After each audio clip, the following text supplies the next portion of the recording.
Welcome to Dare to Dream. Debbie Dachinger here, and today I am speaking with world-renowned crop circle expert Freddy Silva, who is an author and leading researcher of ancient civilizations, restricted history, sacred sites, and their interaction with consciousness. Dare to Dream won 3 Talk Radio Positive Change Awards, COV Award for Best Podcast Show, Whelp Magazine named Dare to Dream one of the top 20 best podcasts to listen to this year, and it is high ranking on Apple Podcasts. Membership is available now on YouTube. Go there for some private conversation sessions, meeting my guests. It's youtube.com/Debbie Dachinger. I want to thank Dr. Dane here in Access Consciousness for sponsoring this show these many years. They do beautiful energy work out into the world. You can find out more about their classes at Dr. Dane, D-A-I-N, here, HEER.com. I'm Debbie Dachinger. I am a galactic shaman. I do practice shamanism and I offer classes in that. I'm also a book writing expert and I help you to write your book. And I guarantee I take your book to international best-selling author. I also do some PR publicity work for some spiritual messengers, if you will, to get them out and allow them to have massive results.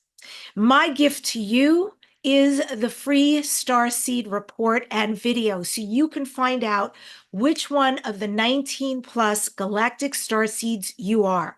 Find out more about your mission, your purpose, your strengths, your weaknesses, even what you look like.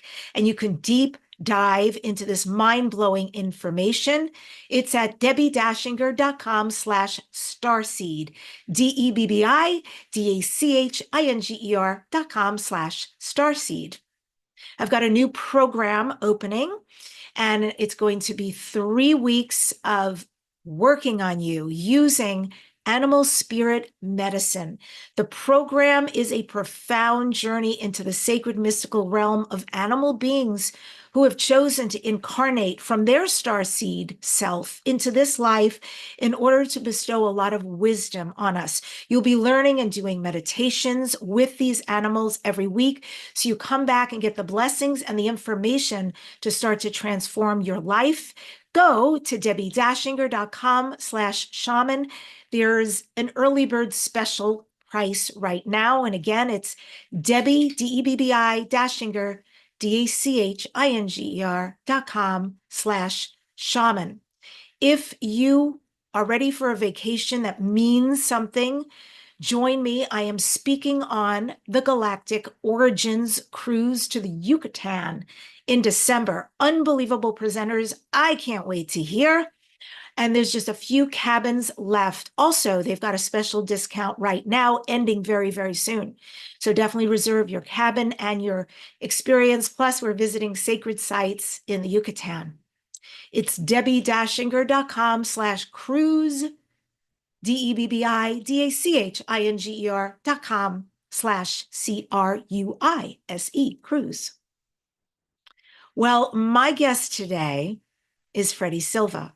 He's a best-selling author. He's a leading researcher of ancient civilizations, restricted history, sacred sites, and their interaction with consciousness. He's published 9 books in 6 languages and produced 15 documentaries. Freddy's most recent book is Portals: Energetic Doorways to Mystical Experiences Between Worlds.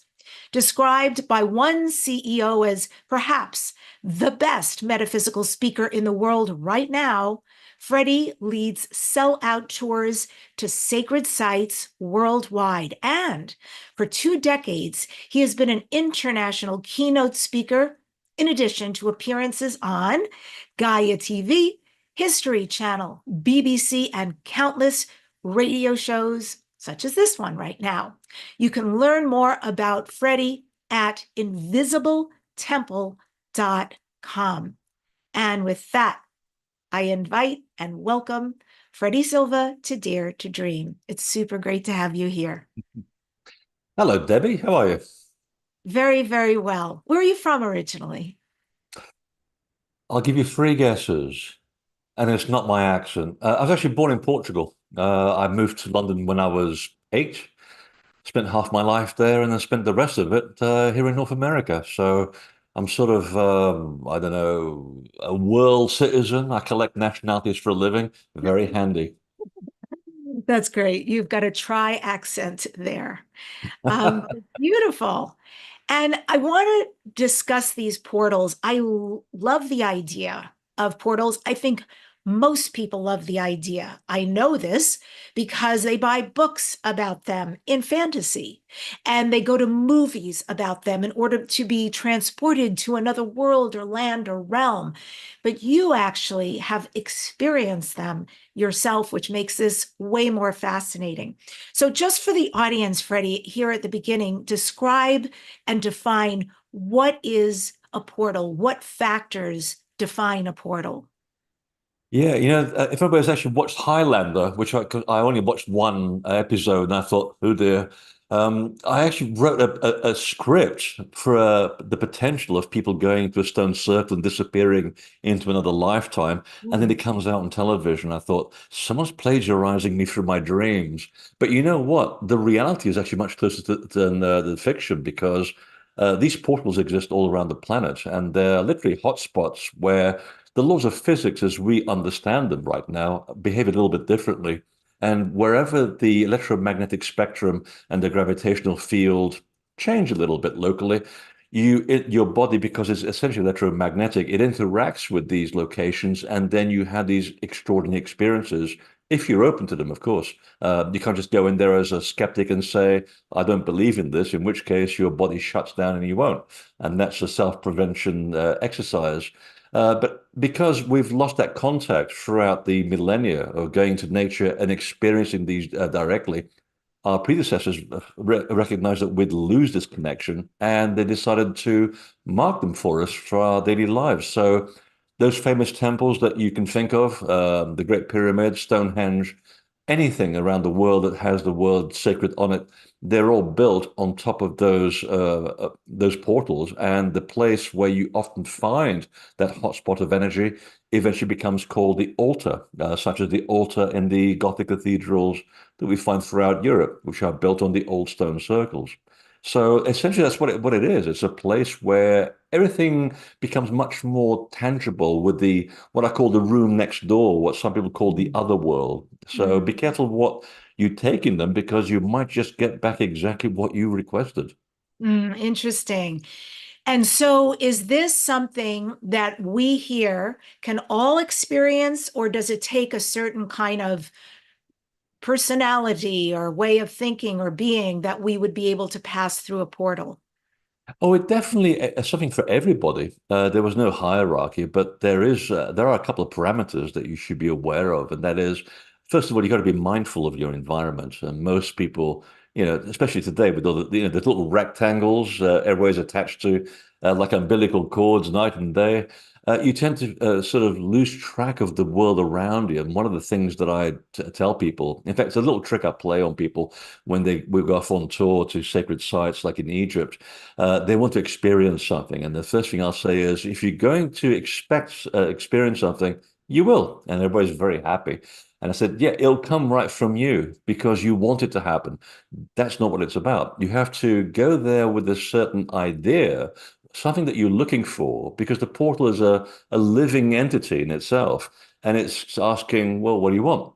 So you go there with a request, I want to be a better teacher or a better healer, or I want to learn something about the ancient past.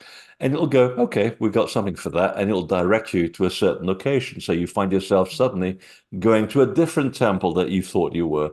And you forget about your expectation because when you receive something in terms of a coincidence, a dream, sometimes an actual vision or someone actually whispering in your ear, which is what I usually get, and it becomes a foundation for a lot of my research, which I then have to go and back up with actual data and science and so forth. So, to give people a certain idea that it's not coming from my own imagination. If you go there without any expectation, then magic really begins to happen. And I'm speaking from experience. And the other thing is that you have to go there almost prepared and be much more open to your environment. And again, a little trick that I play with people, which is name me 10 sounds that you heard in the last 15 minutes. And people will often say, well, a door closing or a bird. And they'll stop right there. And I'll say, Go back into the landscape where you came from. Go for a walk for 15 minutes and be aware of everything that you hear. And I mean everything. And Mm. you'd be surprised how that simple exercise, when they come back and tell me 15 minutes later what they heard, they can't stop talking because you can hear the grass growing. You can hear crickets Wow. in the next field, people putting out a washing line in the house next door. It's little things like that. But what happens is that your aura becomes much more expansive and you're now much more intuitive of your environment and you become sensitive to your environment, which of course is the foundation of being psychic. And everybody is psychic to that degree. It's just the more that you practice it, the more it becomes second nature. So once you get approach these sacred places with that kind of aura extended, then you get much more out of it. The connection is much more immediate. Amazing. It sounds to me when I do shamanic energy work, healing work on somebody or on a group, they call what we're doing a hollow bone. That means I completely get out of the way and I let it come through me. Anything I think, that's my thought. That's not something that was delivered. But if I remain as neutral as possible, as receptive also as possible, it is unbelievable what comes and what I know to do. I just had a session with somebody today, and in the middle of You the usually session, call it even though being, it so would, there's a bit of a time lag. I'm They usually call it, the management usually calls you the instrument. that's right. Through which it works. That is exactly correct, but it's very powerful when you let go of protocol and you follow it. And it also sounds to me when you describe this, where you put in a request, so to speak, or an intention, and something is delivered, it's like there's some beautiful library in the sky, if you will, or in the ethers that has wisdom that can deliver that to you. And it doesn't matter what you think you need, it will give you what you actually do need. Exactly. It's what you're looking for. And it could be subconscious, but it works better if it's conscious, if you're aware of it. And most of the time, I don't know what I'm looking for in my work. I mean, I kind of follow the trail of ideas and thoughts. And I used to be very spoiled when I lived in England. I lived between Avebury and Stonehenge, and I was surrounded by giants' graves and things like that. You can't beat that. And yeah, I lived in a kind of a piss poor cottage, which was you had to have the fire going in July because it was that cold. But apart from that, I go and sit in the afternoon on a giant's grave and go, so what's this about? How can I teach this to people in a way that makes a lot of sense? And I just sit there listening. And I didn't really expect anything. I watched the sheep walking by. And before you know it, I'm writing down all these kinds of notes and I'm thinking, where did this stuff come from?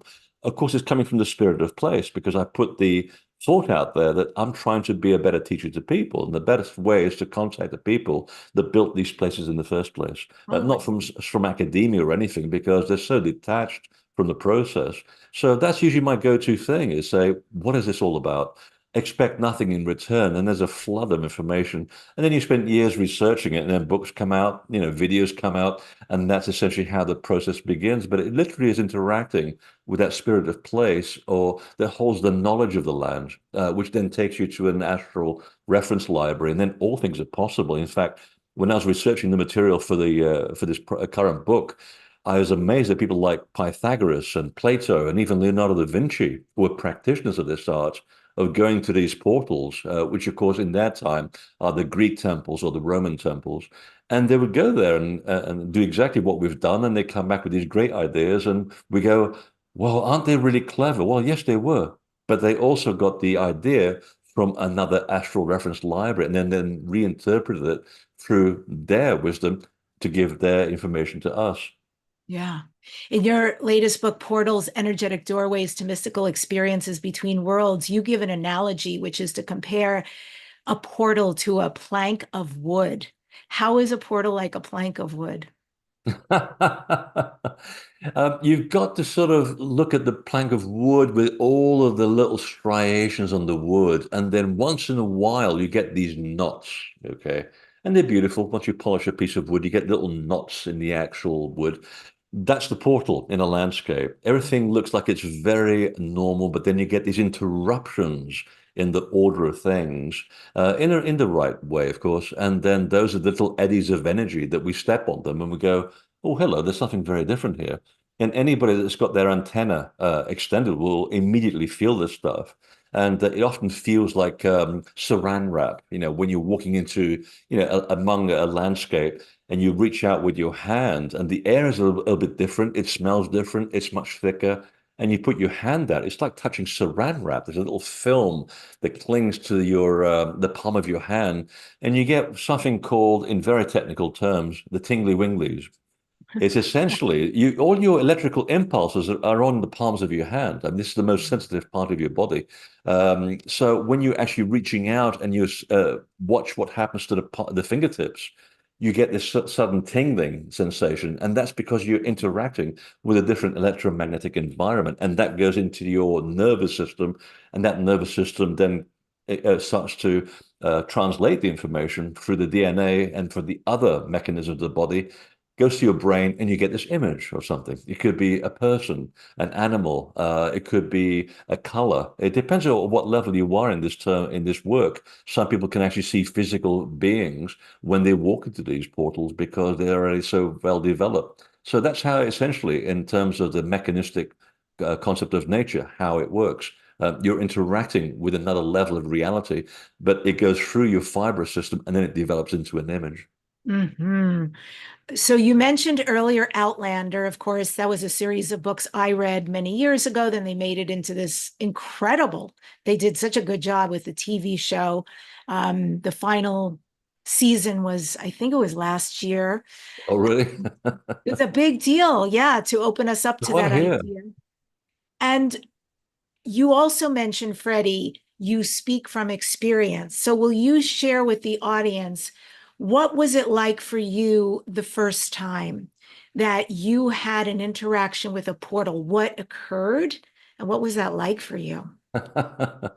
It was quite funny because, I mean, I've been drawing pyramids when I was 3, and looking back on my life, and no one in my family knew what this was all about. I had to wait till I'm in my late 20s before I met people who would then tell me that my impressions of the landscape are much more intuitive than most people, because I'm just born that way. But no one bothered to tell me. But my grandmother was very intuitive, so I had a foot in the other world already. I didn't know how to interpret the whole thing. And then one day when I was getting very curious, and in the middle of when I was doing crop circle research in England and wrote a book on it, which is now 20 years old, which is incredible. And I began to take much a deeper interest in the stone structures like Stonehenge and things like that. And my first trip to Stonehenge was with a great friend of mine who's a great psychic and also a great astrologer and an accountant. So she knows how to use the left brain and the right brain really well. And she'd take me in there without really telling me what was going to happen. And it was at night. And this was back in the day where you get private access without much commotion. And you'd pay about $5 or £6. And you have an hour to yourself. And about 9 o'clock at night in Stonehenge, it's absolutely dead quiet. You're inside there, a little mist coming down. And she would say to me, "Well, I'm going to go and collect my messages," and which she means her downloads. And because you're in a field of energy which is much thinner, so it's much easier to get a good download in places like that. And she said to me, "Why don't you go and find out? Ask yourself why you're here. What brought you to Stonehenge? And then one of the stones will talk to you." And I went, "Okay, that sounds a little bit weird. Crazy lady in a good way." And I go off and wander around. And I go, "Yeah, I wanted to find out who was behind this and why did people build this?" And suddenly there's a stone on the corner of Stonehenge looking at me going, "Wait, psst, come over here." And I said, "Did I just see that?" So I went over. It's like a dog, going to the fire hydrant. And I sat down, put my back to the stone. And the next thing I know, there's a guard behind me whispering, saying, "Well, as soon as you're done, come back over to the hut. We'll make a nice cup of tea." And I opened my eyes and I said, "Look, we've got an hour here." "Oh, we gave you an extra hour. You've been here for 2 hours." I literally shut my eyes for 5 seconds. I was gone with the fairies, literally. And I remember getting this incredible vision of some big humanoid with what looked like these appendages behind him, giving me this sword, except the sword was a flame. And I didn't think twice about it. I wasn't scared or anything. It was like a normal excursion. And then afterwards, we were out to have dinner. And Jane, my friend, said, "So did you have any interesting experiences while we were there for 2 hours?" I said, "Well, first of all, it took 5 seconds, and then the guard was there. I can't believe we were out for 2 hours. But the weird thing, there was this big guy. It looked like he had his two appendages in the back of his, behind him, and he gave me this sword, and the sword was on fire." And she goes, "That was your first experience in Stonehenge?" I said, "Yeah." And next day, we went to have tea with another really phenomenal psychic. I mean, it's been in her family for generations. She helps the police with their inquiries, and she's become a great friend of mine ever since and a great teacher. And the two of them sat down and says, "Do you know what happened to this guy on his first visit to Stonehenge? What? He gets given the sword of light by the Archangel Michael." And she looks at me and goes, "That happened to you?" I said, "What the hell is going on? Who is this Michael, this Mickey guy?" And she says, "That's Michael to you, the Archangel Michael. You got your work cut out for you, young man." And I had no idea at that moment what my subconscious had asked for, because that's what I came here to do, and I was completely unaware of it. And within weeks, my marriage of 14 years is gone, my house is gone, my sports car is gone, lost my cats, moved back, sold everything, lost a lot of my friends. They thought I'd gone completely nuts.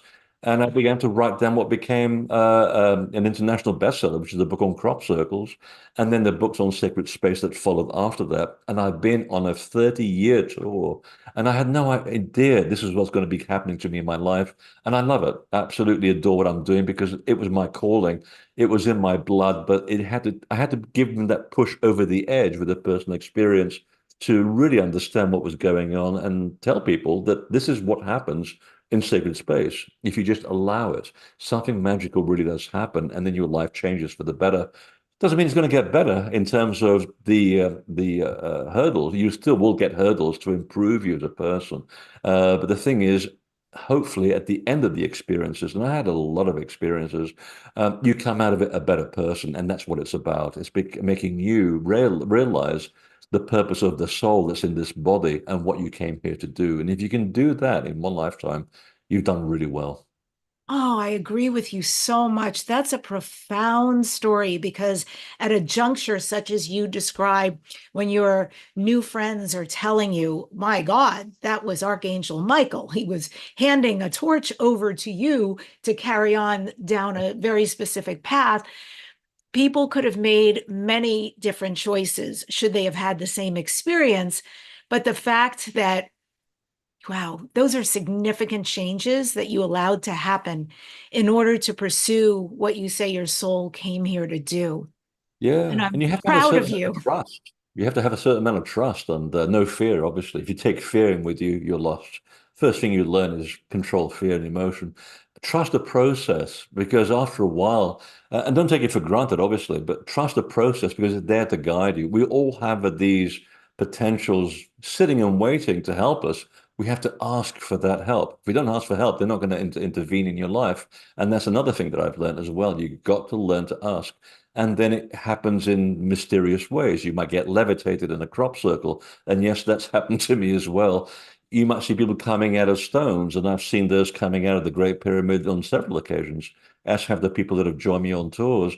It depends on where you are and what you come here to do, but you have to ask for help because you've got so many people helping you in the other world, and they're saying, "We know how difficult it is to be in the physical world. We've done it, and we're not going back."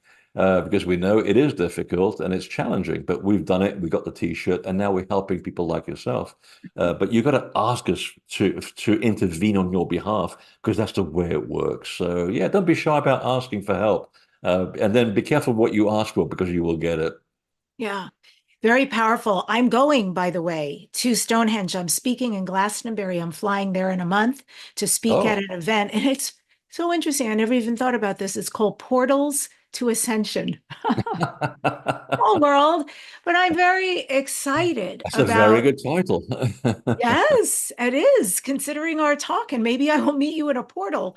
But we do plan to go to sacred sites, and I'm really excited to experience the energy there in that town of King Arthur, of Mary Magdalene, whatever else is there to experience. So I'm so glad you told this, your first story. And I relate a lot to what you just said, incredibly so. For me, it was a shaman path. Mm. Last thing ever on the planet. I mean, maybe not ever. Maybe plumber would have been ever. But I had an experience, and in my case, it was plant medicine. And I went in there seeking healing many, many years ago. I did it 4 nights in a row, back to back. And I had a profound experience where I was spoken to and told who I am. You're a shaman, you're a healer, you're a priestess. And I'm like, no, I'm not. I argued because it was so strange to me. And the divine came back every night and showed me different pieces and glimpses of myself. And thank God, when I confused, came back to my life, had some very gifted friends who were able to help. And it's been a long journey for me to be where I am today. And now I'm a practicing shamanic healer, and I speak about this plus extraterrestrials. It's been a profound journey, but I also am so glad I said in my very confused way, okay, yes, and have been led here.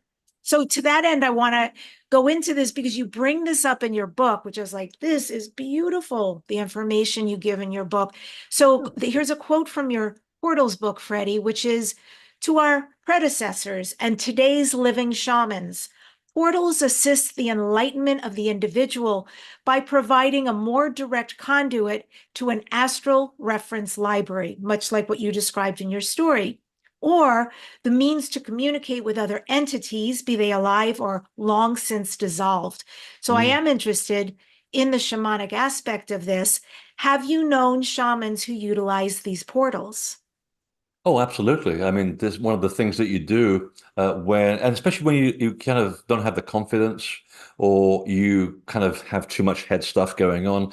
The idea is to go into the landscape and go to the sacred places. I mean, even the Knights Templar were being told to venerate the sacred places, and a lot of them gave up soldiery in order to become hermits and become very spiritual people. Not a lot of people know that, and the idea was to find those ancient places of veneration because they were built there to mark those specific spots on the land where the contact point between you and the rest of the universe is much thinner. So you're kind of helping yourself in a way to get out of your own head and go to these sites, stand on these sites, and the process is much, much simpler. And Britain is actually a very good example.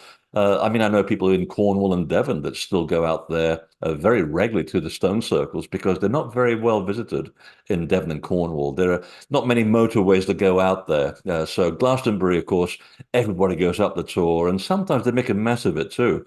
I mean, energy is just energy. It doesn't give a damn one way or the other. It's what you take there that either accentuates it or it pollutes it. So sometimes groups that I belong to around the world go around to these sacred places and clean up the mess that certain people leave behind and neutralize it, bring it back to its original purpose.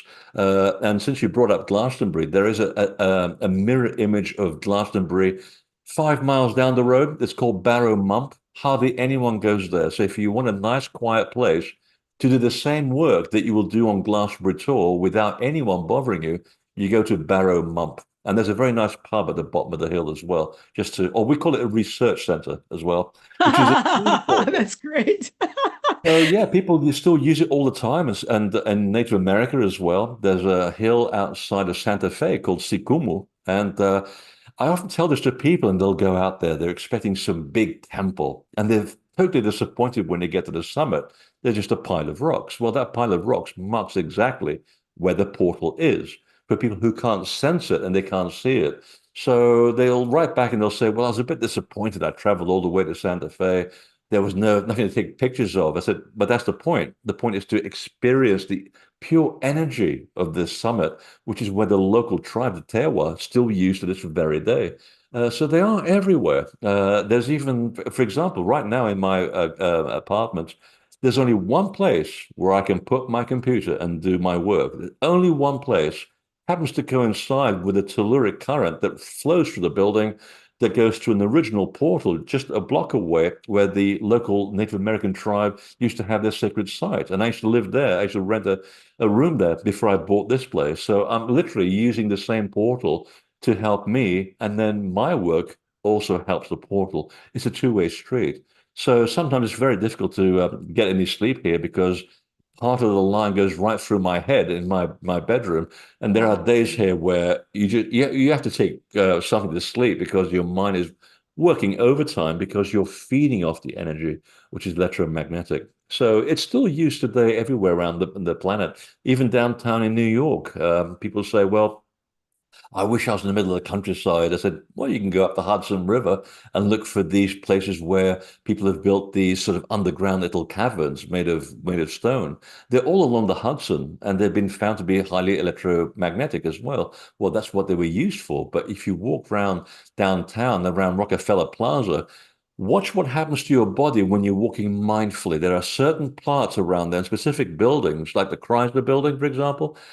I love going there, not just for the dynamics of the building, but because whoever built that knew about that block and what's under the building. There's a natural hotspot that vibrates up the building, and that's why people love going there. Who Certain built places. these? Oh, Were these Native absolutely, absolutely. Americans who Yeah, built around them? Rockefeller Plaza, where you have a lot of Masonic symbolism, and despite what you might think of Masonry, there is Scottish Rite Freemasonry, and Right. then there's the people who are trying to take over the world. Those are not the people we're talking about. We're talking about the original Masons who were the Knights Templar, who were the Essenes. They're the same tradition. And they built these places exactly where you want them to be in the middle of these urban environments because they knew what was there. They chose that landmark to put a building there. And if you got your eyes on the prize, you look up one floor above downtown Manhattan, there are certain symbols in certain buildings, and you'll go, aha, I know exactly where I am. And then you stand there looking like a complete idiot as people are walking by, and you're getting completely entranced by these hotspots of energy literally coming out of the ground. So they are everywhere. And there's one glacial erratic in Central Park overlooking the big lake. It's got all these scratches from the glaciers. That's also on a hotspot as well. It's a naturally occurring hotspot. So they're a bit like the meridians in your body. We have thousands of meridians in our body, which help us calibrate ourselves to ourselves and our environment. It's the same with the planet Earth as well. Some are much more fine-tuned. Some have been laid fallow because they've been let go for a long period of time. But the places which are active, usually marked by ancient sacred places or ancient temples, and people who go there to deliver their prayers, they leave a little bit of their light in the building so that the Mhm. next people that come along pick up that light. And that's how we keep nurturing these portals. It's a bit like watering a plant. The more you water it with your affirmation, the more the portal keeps growing. So that's how it goes. Wow. Thank you for that. I love those details you shared. Very exciting. I'm originally from New York. I do go back periodically, and now I will do so with a completely different eye and choice of experience. It's really fascinating. For someone like me, anybody who's listening, who's going somewhere in the world where globally there is a portal or portholes, what do you suggest we do? What are some of the steps so that we can have an experience, a portal experience? And then how do we come back? Well, if you want to come back, there are people who I have to say, going back to the Highlander, there are a You couple mean of cases. Outlander? Sorry, The Outlander. Outlander. Yeah, two very different things. Okay. There was one case I know where someone physically went through the portal and disappeared, came back 2 days later, completely discombobulated, and it happened in Lake Titicaca. There's a hillside which has a portal in the shape of a T. It's a false door. It's about 2 feet deep, and I've been there on many occasions. You don't want to go there during the sunset because you get pulled right into it. It's can be quite dangerous if you don't know what you're doing. But nothing untoward is going to happen. It'll just frighten the hell out of you. Someone actually physically got pulled in there, came back 2 days later, and the villagers, they know this because it's part of their folklore. Happened about 5 years ago, just before COVID, and about a week before I went there as well. So I like to go there in the daytime. It's called Amuru Muru, and it means the portal of the old bearded man of Mu, or Lemuria, as we call it. And Oh, it's a very, very powerful raw energy place. So the trick when you go to these places is again go there and become much more sensitive to your environment when you go there. So do my 7 steps, which I actually put in the back of the book, which is one reason why I really wanted to write this because it was practical magic. There's something you can actually do to empower yourself and make the best of your time at these places. And I've said before, expectation. Let go of the expectation. If you expect something to happen, it will happen, and it'll be your ego talking back to you and you're back where you started. Don't worry about it. These things happen in their own time. Become much more aware by being aware of sounds. every sound around you. And when you do that, your vision starts to expand as well. And you might get lucky on your first visit and you might see some unusual creature standing there looking at you and saying, "Oh, you can see me." And you go, "Yeah." And that's when you know something weird has happened. That used to happen to me in Ireland when I was learning my craft, again, with a group of people who were also doing the same thing. And we were cleansing the energy of an old mound where the Catholic Church had built a cemetery. So there's discombobulated people in there that don't realize they're actually dead. So we're helping them. At the end of it, I had my hands sort of on my side, and I felt someone pulling my hand. And I pulled up this creature that looked like this strange onion head with a big protruding belly with little, tiny little slivers of matchsticks for feet. And I said, "What the hell are you?" And it started complaining. I had to put him down. I mean, it's like, oh, he's got a bit of an ego. He's very proud. And my Chandler friend was laughing her head off, and the rest of the group was saying, "What are you laughing at?" And I said, "Well, can't you see this guy? He's like a little spirit that's here." That's not what they look like in real life. They just project that into our consciousness so we can become comfortable with it, something that will make sense to us. Because if they were to show themselves in a way that they really look like in the other reality, we'd run a mile because it would be weird. We have no mental construct of what they look like. So they present themselves in an unusual way, but still kept following me, kept holding my finger all the way up to the edge of the perimeter of the energy field, and then poof, disappeared like a puff of smoke. And again, it was just going there with your energy field much more open, much more sensitive, hearing everything, trying to see much more beyond your peripheral vision, and you become much more aware this is actually happening. And if you do it enough, like driving your car, it becomes second nature. You'll see these things crossing your living room sometimes, which is very disconcerting. But there's nothing to be worried about because you can't be interacted with unless you're given permission to, and you certainly cannot attract anything untoward unless you want that to happen. And some people do want to work with the dark side of nature because that's what they're looking for. And then again, be careful what you ask for because you might get it and it might be a bit beyond your control. So don't worry about, what's coming towards you because if you don't take the fear there, then you're okay. And then there's other things like fasting as well. Take as less of your body as you can into these places. Eat less meat for a little bit. And speaking as a meat eater, that's taking quite a bit of a risk. I'll have my vegetables, drink lots of water, and become a bit more light body because that helps the process as well.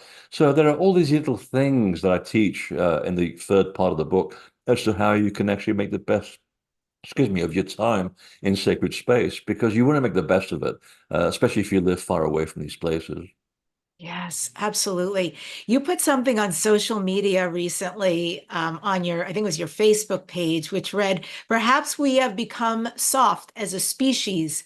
Consider that in 12th century, it was common practice to take a trip with a dragon as your emotional support animal." That's so beautiful. Is there anything you can say in earnest about historical dragons, and have you had any real experiences with them? Oh, I hate snakes. I don't know. The worst person to talk about this, but I am curious though. I mean, it's one of those little side projects that I have. I don't really plan my life in what I'm going to write. It comes to me in strange ways, and I go, "That's interesting." And if it gets my interest, I'll go and start researching it and Yeah. spend the next 5 years putting something together. But dragons have been on my periphery because they keep popping up. And the metaphorical version of the dragon, of course, is the symbol for earth energy, because earth energy behaves like a serpent or a dragon flowing through the landscape. And where dragon has the wings. So, of course, the metaphor is that when you step on one of these dragons on the landscape, you're stepping on a line of electromagnetic current that gives you wings. It allows you to fly into a different level of reality. That's from the metaphorical angle. But my question is, and I still haven't got an answer to it yet, I guess because I haven't pursued it enough, but now that we're talking about it, it might be my next project. You never know how these things happen. Where did we get the concept of a dragon in the first place? I mean, we can only build from reality. And if there were at one point creatures that resembled dragons, and certainly there's many indications from China that these things did exist. There Mhm. may have been part of a species related to dinosaurs that survived the extinction of the dinosaurs. I mean, we still don't know everything about the Earth there is to know. So I would not be surprised. But it would be fun as a project to go back in time to find out where these things come from. They tend to sort of materialize in the Far East or in what used to be Persia. That seems to be the longest tradition of dragons. And then they go into Europe in the Middle Ages with the Gaelic people. And then, of course, Scotland and Ireland are famous. And England, of course, very famous for their connections to dragons. So I think there must have been a connection to a physical experience at some point a long, long time ago. But again, I have to go and walk about and ask very old people in very strange places, what do you recollect when your grandparents were telling you about dragons? And one of them will say something to me about, oh, because we used to know about these things because they were real at one point. And then, of course, they died out because of something, because they were hunted or whatever. So at the core of the story, I'm sure there is a nugget of truth that these things did exist in reality at one point. I'm deeply into them. I have a really huge white onyx dragon head that sits on my altar looking after me, and a much smaller one made of labradorite. And yeah, I feel very drawn. I actually feel like one of my spirit animals is a dragon. And most of my power animals are all fierce. They're all very ferocious. So I receive it and I feel like they're here to protect me. But I would love to see a book on that. Just Yeah, saying. I mean, there's a few ones that I've sort of scoured in old bookstores in Glastonbury. Take a suitcase with you. There's two bookstores there that specialize in used books, and you will not leave without filling a suitcase. Half of my library comes from the Speaking Tree and the place next door, and you'll be there for hours. And be careful what you ask for, because that book will be waiting when you get there. And a couple of them were about dragons, about people trying to make sense of the mythology behind them, but that's about as far as they took it. So maybe it is time to start doing a bit of research. So I'm going to make a mental note on this, and we'll get back in touch in a year from now and see how it's coming along. Oh, absolutely. I would love that. I know so many people in my tribe who are deeply into dragons. A lot of people who speak on stages, much like you, who are very committed and believe in and have experience with. Some in the psychic way, but it's a big, very profound conversation. And I get very bummed out when I see that dragons, especially in movies and TV, they're portrayed as these horrible, fear-mongering, just out to kill Yeah, dragons. And I don't believe at all that's who they are. Maybe some of them, there's good, bad, and everything, but I believe very strongly they have deep wisdom, deep medicine and magic. mm, And when they get fierce, it's that they are protecting someone or something. But I have found them energetically anyway, quite gentle and loving, unless someone wants to mess with me. So exactly. I'd And love all this to comes see that from book. It all comes from the Catholic Church in Europe when they were Mm. trying to get rid of all of this pagan mumbo jumbo, because the pagan mumbo jumbo was very real for thousands of years to most people. And they found dragons to be basically a metaphor for the earth energy, but they also felt that there was something much more tangible as a creature that would help them as a totem animal, and it would not go away. So the idea came up that where they would have St. George or St. Michael, back to that guy again, spearing the dragon in order to basically tell everybody in Europe, oh no, we've killed the old religion and now you have to come to church and listen to what we have to tell you. Well, the thing is, if you look at some of the oldest traditions of dragon slaying, the dragon's not being slayed at all. And I found one carving at the Temple of Edfu in Egypt where the dragon and even the snake, they're being harnessed. You can see the spear going into the mouth, but it's not piercing the actual animal. And there's the metaphor. It's about harnessing the energy which behaves on the landscape just like a dragon or a serpent. And that's where you realize, oh, I'm standing on a location where this we used to be taught, was practiced, or where the energy is actually flowing. And not far from, in fact, a short drive from Glastonbury to Wells, if you go to the chapter house, which you should do first thing in the morning before it opens up, you go to the chapter house and hardly anybody goes in there. And I don't know why. That's on a portal. That's on a hotspot. And it was built there by people who understand what we're talking about. The geometry of the room is absolutely perfect. And it has the symbol of the risen Osiris, the pillar. It's like a palm tree dressed in stone. But in there, you'll find, before you get in there, there are two protective images that go up this beautiful curving staircase. And look at them closely. There's two monks either side of the staircase, and they have sticks. and the stick is going into the mouths of two coiled serpents. And you think, now, why are those two on either side of the staircase, except they're protecting a gateway? Well, they are. Because if you go there as a dowser or you take expensive electromagnetic equipment, you'll find that there's a current riding up that staircase that coils like a serpent inside that chapter house. And it was used for out-of-body ceremonies by people who, well, who discussed the very things that we're describing in this program. Still very active to this very day, by the way. And I would urge you to do a little bit of toning very quietly in that room. It's one of the most acoustically perfect rooms on the planet, next to the King's Chamber in the Great Pyramid. That's another one I can think of that's very acoustically well tuned. So the chapter house in Wales, it gets into an out-of-body experience in seconds. And I've done this to people in my groups. I've had people there who do Tibetan polyphonic singing joining in. And the acoustics are just magical. You're literally leaving the body as you're sitting there turning. And before you realize it, 3 hours have gone by. And then you got people telling you to leave the room because another tour group coming in. And you're going, oh, sorry, I thought I was here for 5 minutes.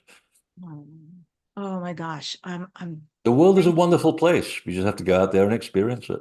Absolutely. And it's nice to know these wonderful places to go to. So important. And I now have a list. Thank you for that. I'll be there before the event and after the event. So I'll have time to do things on my own besides the tours that the group will do. Freddie, you brought up earlier Scotland, and I wanted to talk a little bit about that. Can you elaborate on the significance of Scotland's sacred sites and how they relate to ancient global spiritual practices? Yeah, that was a sort of a project that came out of the woodwork, and I kept taking people to Scotland for many years. Just 6 people. I was the driver, which is very dangerous. And we go into all kinds of places and nooks and crannies on, especially on the islands of the West Coast, where most people can't go, or tour buses definitely cannot go. And I began to question the origin of these sacred sites of Scotland, and they have some of the oldest standing stones and stone circles in Europe, if not the British Isles. It turns out that the whole megalithic structure of the British Isles came from the Scottish Isles, from the west coast of Ireland, inside, not up through Europe. And I wanted to know how. And quite by coincidence, again, the management putting things into my head, I befriended a master of the Armenian language, Vahan Satyan, a lovely man. And I didn't realize he was a fan of my work. And I began to learn Armenian through his structural exercises. And I began to decipher all the places in Scotland because no one knows what these places are called. So, for example, if you go to Orkney, which has the stone circles of Brogard and Stennis, two of the most powerful places on the planet. I love them up there. I began to realize that these names are actually Armenian in origin, and they tell you exactly what took place there. So I began to put one and one together and literally go backwards in time and back engineer the sacred sites of Scotland and Ireland, and found out that the language fingerprint is Armenian, and it moved there in 6000 BC all the way across Europe during another major climatic change that happened around then.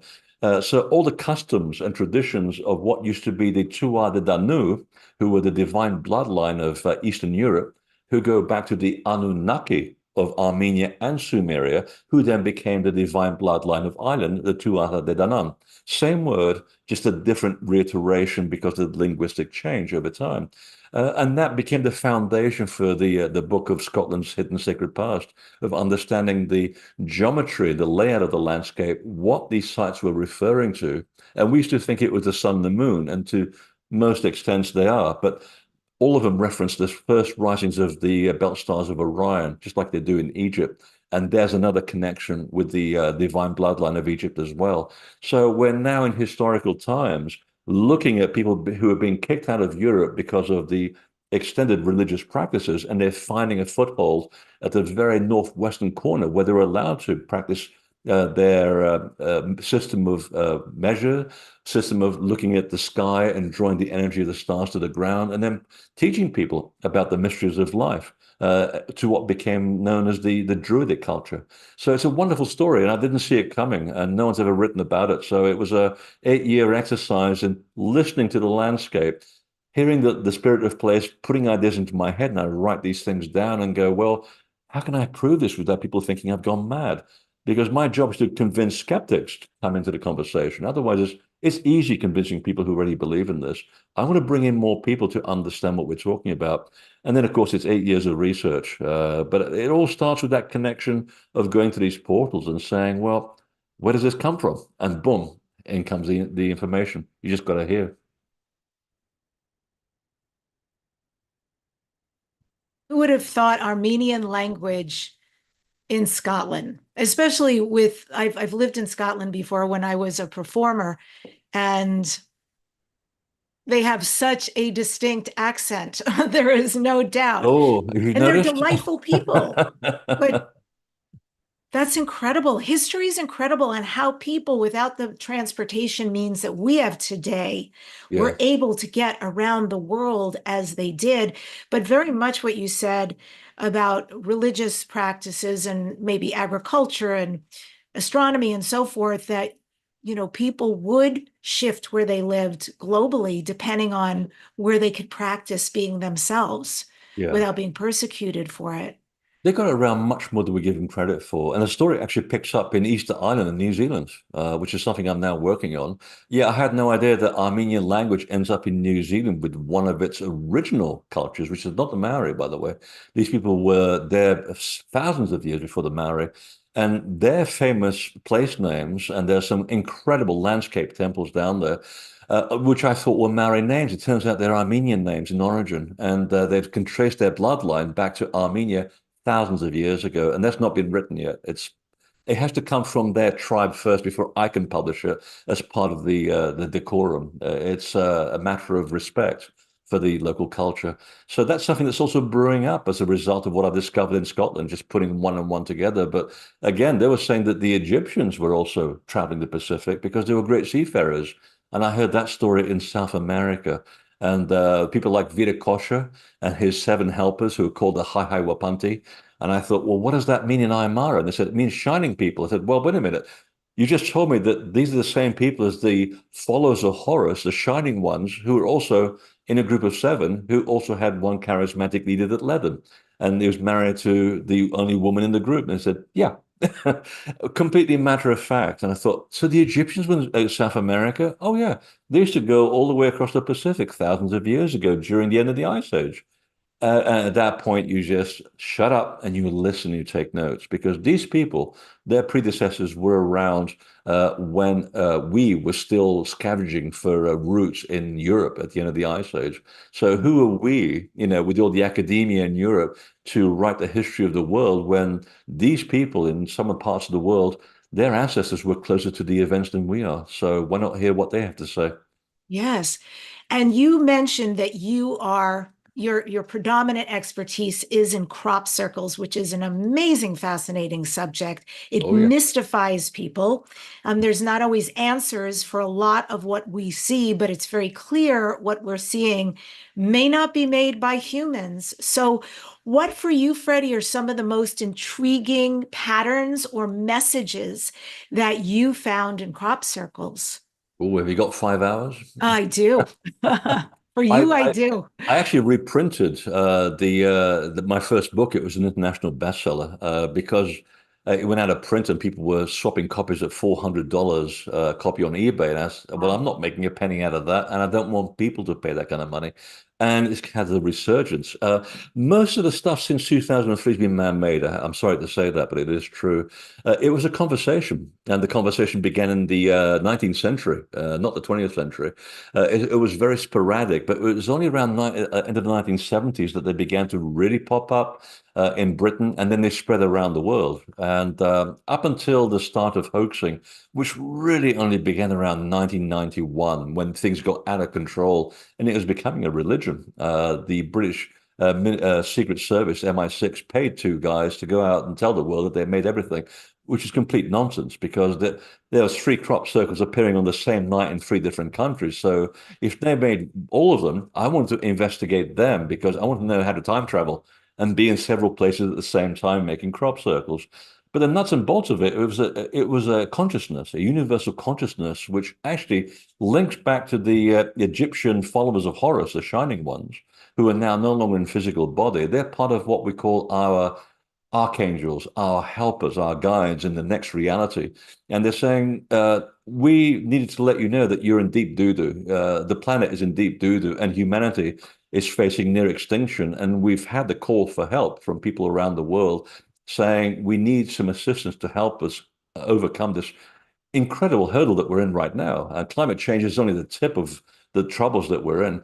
And there's a happy ending, or should I say a potentially happy ending, which I'm not going to ruin it for you because it is in the book. And it's all to do with putting information into the Earth's energy grid using the visual beauty of crop circles to get people interested and get their attention. And those who, again, have their antenna extended and they go in there, they'll say, this is interesting. And once you show an interest, they've got your phone number and your address. And of course, they use people like me, little did I know, to write a book to tell the world what it's all about.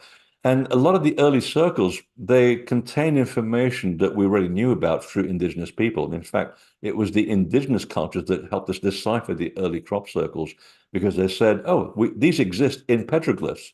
And I remember a lot of the Hopi wisdom keepers saying, yeah, we have these near First Mesa in Arizona. This is what this means. And as soon as we understand the basic alphabet, we could start deciphering with the rest of the language. Now, a lot of the symbols are subconscious. They work through you into DNA, and there's evidence to show that there is. And a lot of them are also mathematical. There are new mathematical theorems for the first time in what, 2,500 years that have come out. And there's the blueprints for an energy device. And I can say, without naming names, because this is very, very touchy subject for people who are developing alternate energy. And you know what I'm saying? Like the guy who invented the car that runs on hydrogen in Seattle brings it out onto the news, and next day he gets run over by his own vehicle twice. Isn't that incredible? So these people who developed the design on the cover of my book, and I put that design on the cover of the book for a reason, because I knew what it was going to do. I just couldn't say it to anybody because they have to figure out the information. Three groups of scientists in England, America, and Australia have built that design in 3D and said it defies gravity. And what we were told originally through the channeled medium was that that particular design has an energy imprint and a technological printout that will help you get away from fossil fuels, which is part of your problem right now. And lo and behold, we have three groups of scientists that validate the channeling and the crop circle information as well. So that's just an inkling of what's behind this. It's real magic, and people have actually made a lifetime of actually deciphering this, applying the information with healing, by the way. There's a healing modality involved in the crop circles too. You'll have to go on my website for that because it's a long, long story. And people are also experiencing incredible healing modalities as a result of the energy that's transferred through these designs. So it's the most important phenomenon. But here's the thing. They behave exactly like a portal, like an ancient temple. They're just made with flattened crop. And that's the beauty of this story, that we've stopped building sacred sites in the last 2,000 years.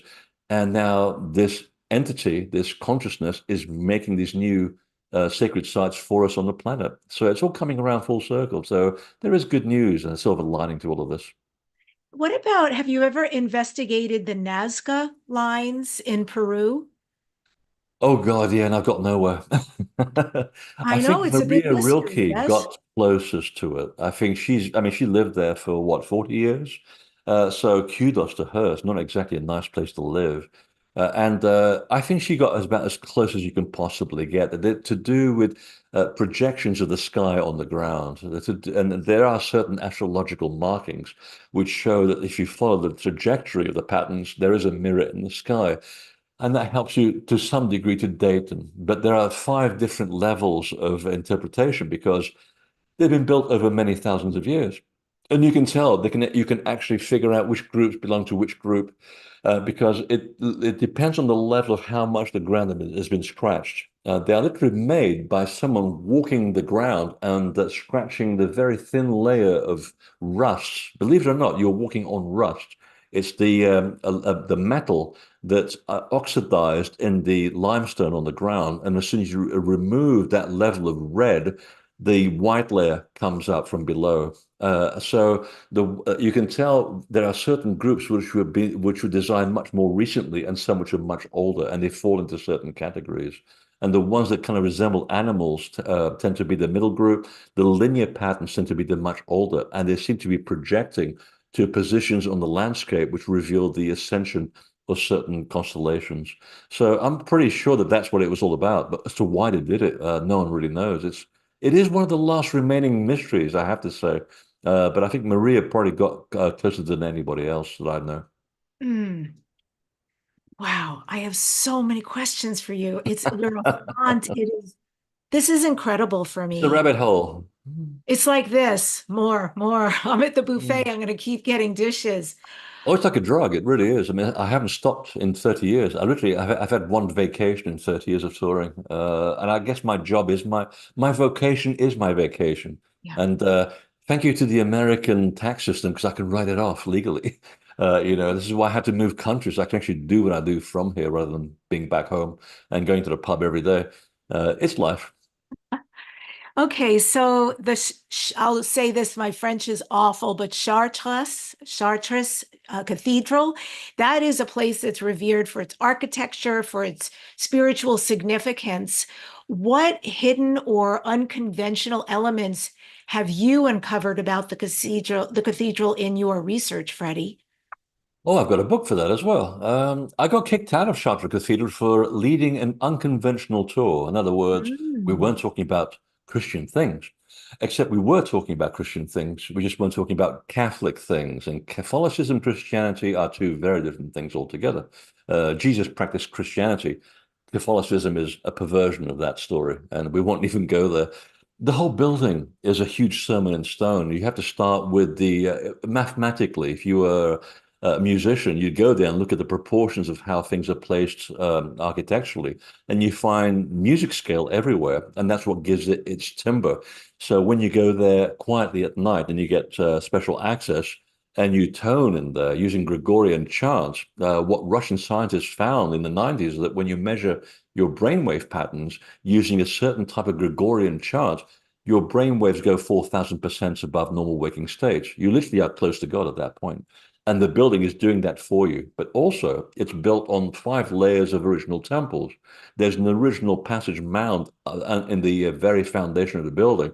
And if you pay someone a lot of money, you probably be able to get in there. And I've got the actual blueprint from a survey that was done in the 50s after an earthquake by an architectural group to validate the insurance for the building to make sure it wasn't going to fall down.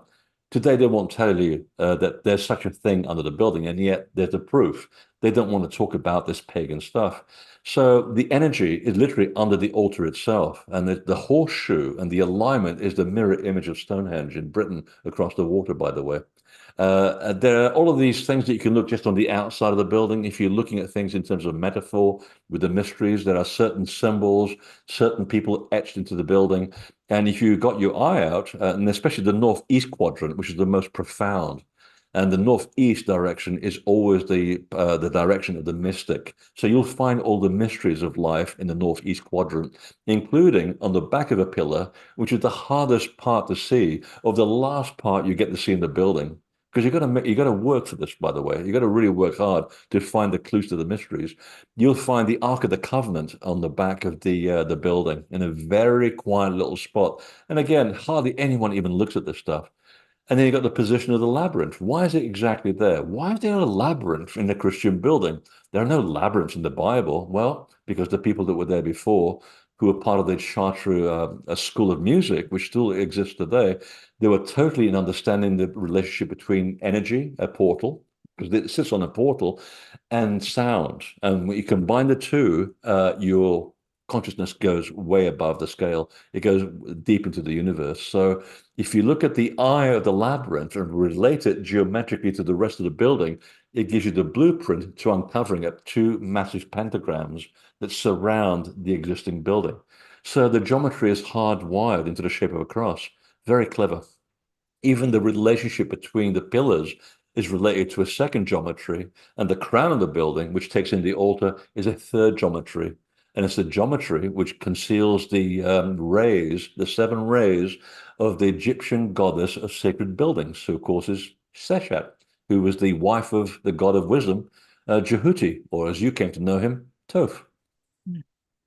And that's just a little bit of that book. Yeah, Wow. it's an incredible building, and there's another one like it just down the road. Hardly anyone goes there, and they'll leave you alone there to actually do spiritual things. Unlike in Chartres, they don't like woo-woo people in there. They have a very bad attitude. So they don't even like people walking the labyrinth on Friday morning when like 10,000 people go into the building. And they cover it with chairs. They'd wish the whole thing would just go away. So they're not pleasant people, but if you can just get around that small problem and go there and work quietly, you'll get a lot out of it. But there is another church that was built by the Knights Hospitallers, who was the sister organization to the Knights Templar. They will allow you to do whatever you want in there. They're much more open because they come from that background. They come from that mysteries teaching, and they know exactly what's in that building. So all of these places in Chartres, all the buildings that are not facing east-west, which is the traditional trajectory for Catholic buildings, you know they're hiding something much older underneath. And of course, Chartres is one of them. Hmm. Freddie, you also wrote a book about dogs. What is the lesson that you learned from your dog? I don't have a dog. I wish I did. I travel so much that I had even my cat, which I left with my former wife when I got divorced in America, which broke my heart, really. A divorce is kind of simple relative to leaving the cat behind because, cats, they own you. Mhm. And I thought, I'd like to have a dog, but I can't bring myself to put him in a kennel or something. It's just not fair. So I'd rather go without. But I was looking around, especially around COVID, and people were feeling pretty bad about life. And I figured, we need a bit of levity. And I had all of these quotes in this box in my computer. And I thought, you know what? It'd be great to put together this little booklet, a cheap little book of really positive quotes by different kinds of people from all kinds of things with little illustrations. And so you can carry this thing around with you. Just dive in, one page, just read one page and you'll feel better. And I thought that's a good idea. So it's an inexpensive wager to help people get out of the doldrums whenever they feel it. But it is true, things you learn from a dog is a very spiritual concept because if you observe dogs, they're very zen. They'll teach you everything you know about life, including, bark less and wag more. And you can't get more zen than that. Oh, beautiful. I have two dogs. In fact, one is with us right now, and she's always with me while I work. So she was listening very closely to your answer. Oh, they're totally psychic. They totally get it. It's just like cats. You watch cats in a room and they'll be sleeping, and then suddenly they'll get up and they'll go. It's like they're tracking something in the room, and you're going, "What are you looking at?" They know exactly what's going on. So it pays attention to observe animals. And one of my favorite things is to go to New Zealand in the winter or their summer. And I've been trying to move there for years, and it's become very difficult. So every time I go to New Zealand, I always go hiking in mountains or lakes, and I'm usually there by myself. There's only 4.5 million people in the island, so. I usually find myself sitting there wandering, and parrots will come and sit on me. I have birds that sit next to me. I have not in the mountains, but by the ocean, sea lions that pop over out of the water, look at me, yawn, and they'll lie down next to me. I've had penguins pop out of the water and go, "Hey, what are you doing on my beach?" And they'll waddle over. I love penguins. And they'll waddle over and they'll go, "Hi, what are you doing here on my beach?" I said, "Well, I'm looking where you just came from. Is it cold down there?" "Oh, Antarctica, terribly cold place." And you have this conversation in English with a penguin, and it's perfectly normal. And you can hear them. They're not afraid of people. They haven't been hunted to extinction. So they come close up to you. And you got to keep your space because you don't want to get too used because there'll always be some idiot that will cause them harm. But I just go in the landscape over there and find that there was one time on the planet where humans and animals got along just fine because we weren't hunting them and they trusted you. And if there's one place on the planet that I found this still happens, it's actually in New Zealand, and I'm talking from experience. So to sit there, reading a book in the middle of water coming down of a glacier, in the middle of a mountain, a parrot lands on your shoulder, and he goes, "So, have you got a banana in your rucksack?" I said, "As a matter of fact, I do have a banana. How do you people know this?" I said, "All right, I suppose you're going to peel it for me." And he'll walk up my arm, he'll peel the banana, and he'll start eating it. And I said, "Well, I'm going to have, oh, wait a minute, look, share the banana."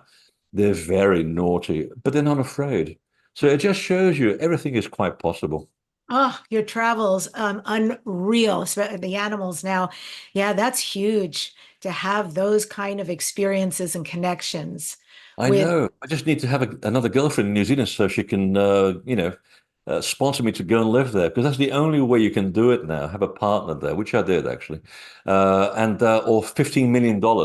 I don't have $15 million, so I'm going to have to be a bit more patient. I still feel hopeful that it might happen one of these days. I Uh, feel very. It's the first time in my life actually here on Earth that I've actually felt comfortable anywhere. That particular part of the world. I do like it down there. I love the people. And I love the indigenous people, especially. They got the best stories, especially the grandmothers. Mm, beautiful, so beautiful. I have a very dear friend who lives there and comes back to the US to do some work 3 times a year. And she has been bringing me wine from New Zealand, anything to convince Oh, me to fly over and have the experience and understand the food is beyond. It's so organic and truly delicious from the earth. yeah. I've never had a bad Sauvignon Blanc from New Zealand. I have a fridge full of them, actually. In fact, there's one really good one. Can I promote this? Yeah. Yeah. Called Nobilo. You can't find it in New Zealand because they export every bottle. And I found it in my local supermarket in Maine. I thought, what are the chances of one of the best Sauvignon Blancs, which is like an estate brewed wine, but it's sold at a very reasonable price, which you can drink every day. It's sold in my local supermarket. So when it shows up, I just get the entire shelf, put it in my basket and check out and say, that's breakfast. And they laugh at me and they said, hmm. And tell me again the name of that Sauvignon Blanc. Nobilo. Nobulo. Has a lovely fruity, kind of nutty and woody texture. It does feel like it's been stuck in an oak cask for about 10 years. Unlike many, Sauvignon Blancs of that price, it's usually like $12 a bottle. You expect it to be like $40 or something at that point. But that was the point. It was grown by, I think it was a Latvian refugee who moved there. He said, I want to do something that's really high end, but everybody can afford it. Talk about a nice guy. He really had the right idea. And he said, I'm not going to get rich soon. I'll get rich later, which is a very good attitude, actually. You make sure that everybody affords it. And then the rewards are reaped much later. And that's a good zen to follow. Beautiful. I'm definitely looking for that wine. So, for folks who are listening to you, Freddie, and saying, sacred tours with this guy sounds amazing, books and other things that you offer, where should they go to connect with you? Oh, invisibletemple.com. And for tours, you've got to get on the mailing list because the last two tours, I'm about to leave in 3 weeks for Portugal, back-to-back tours. And I'm not joking or exaggerating. They sold out in 50 seconds. Well, the person that runs my glorious leader in Canada, and she looks after all the details. Wonderful person. She works with Sacred. She is Sacred Earth Journeys. And she said, we have to do like a lottery because I'm getting a lot of hate mail from people that went fast enough on the buzzer. I said, yeah, I'm getting a lot of hate mail too. They're probably going to show up with flaming torches outside my front door soon, or put voodoo on me. I said, yeah, we just get everybody to pile in their names in a big hat and we'll give them 3 weeks and then we'll take out the first 16 names out of a hat. I like to do small tours, make them personal. And yeah, that's it. So 50 seconds. That's like That a was concert, amazing. like a rock star concert. I mean, who announced it? How did they sell out like that? People on my waiting list will know this, or I'll put it on Facebook, my page, and then she will also release it to her people. So we've got about 30,000 people on the waiting list for anything. And Egypt's the same way. I had to move that up to 26 people because getting me to Egypt is becoming very expensive because of the cost of oil at the moment, unfortunately. So we've had to take it up to 26, which is more than I want to do, but we also have to make a profit and keep it reasonable also for people. And we do spoil people. We put people up at the best places. We have an incredible itinerary. I don't know anybody that does what we do and charges less as we do, and we still make a profit. So I guess people are trying to make too much money, and that's not what I'm doing this for. Again, like Nobilo, man, I said, my benefits will come eventually. And having said that, I am driving a 20-year-old car right now, so I need to get over that one. But we do make it worthwhile, and people do come on the tours because they expect not only to be given, very interesting information, but I leave people alone to have an experience. Because otherwise, you go home, and it's just the voice of me in your ear, and you won't remember anything, and it'll be annoying. So we go out there, I point out what merits attention, and I say, right, and for the next 2 hours, go and play.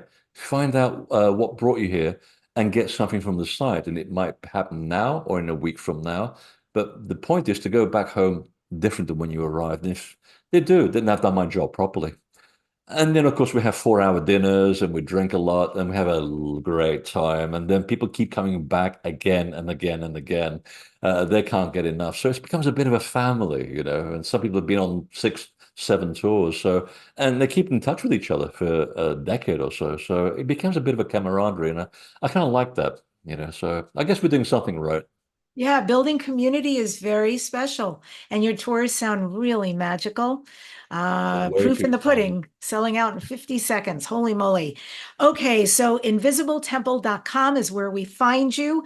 And Freddie, this is Dare to Dream. What are you next, Dare to Dream? What are your future dreams and goals? uh,